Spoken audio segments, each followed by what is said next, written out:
Okay, function folks, this video is sort of to explain what I would do if I were you in studying for the exam. And studying for the exam, I've got a bunch of pointers here, and I'm going to sort of talk about the review videos and how that's going to work. So the first thing that I do if I were you is to create a set of concise notes. This is 4 or 5 pages of important examples and formulas and stuff. And you probably have some of this already finished. From unit to unit, you'll have a sheet that's got all your trig formulas on it, or whatever. And this is the idea: is when you need to find an example, you can look at these 4 or 5 pages quickly rather than leafing through all your notes. And then at some point, you're going to use these notes and you'll come up with your formula sheet. Now, about the formula sheet,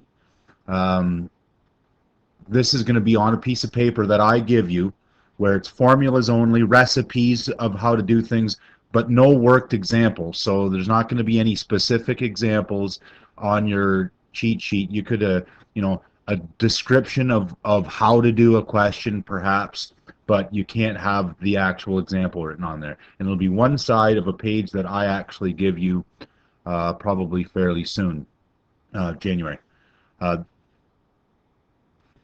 And that's just to get started. This is probably most of your time. Most of your time studying will be redoing all of your tests, and that's the best source of review.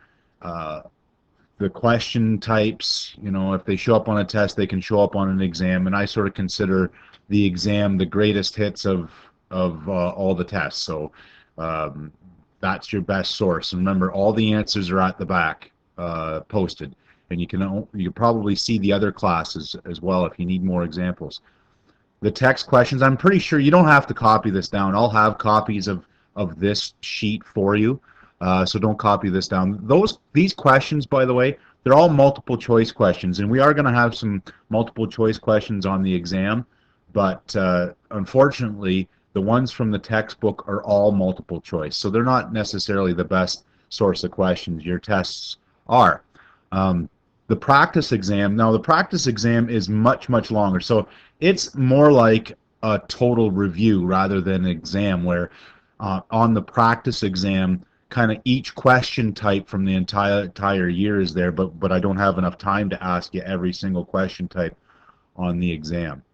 All right, so that's how I'd study. And again, the practice exam you do the day before or the night before to see where you're going to get bogged down, right? We got 2.5 hours for the exam, and you want to set 2.5 hours to do the practice exam, and then check your own solutions and figure out where you can improve in those last few hours before the exam. For these videos that I'm gonna stop and go into the first one. There's a handout that you can print out and follow along the examples. And these videos are basically typical questions from each of the units. So by all means, they're not thorough. Not every example is done, but remember, you could go back to those individual lessons and review those videos, right? If you need to go over a concept, it's one of the advantages of the flipped classroom is that all those lessons are still up there for you to check out.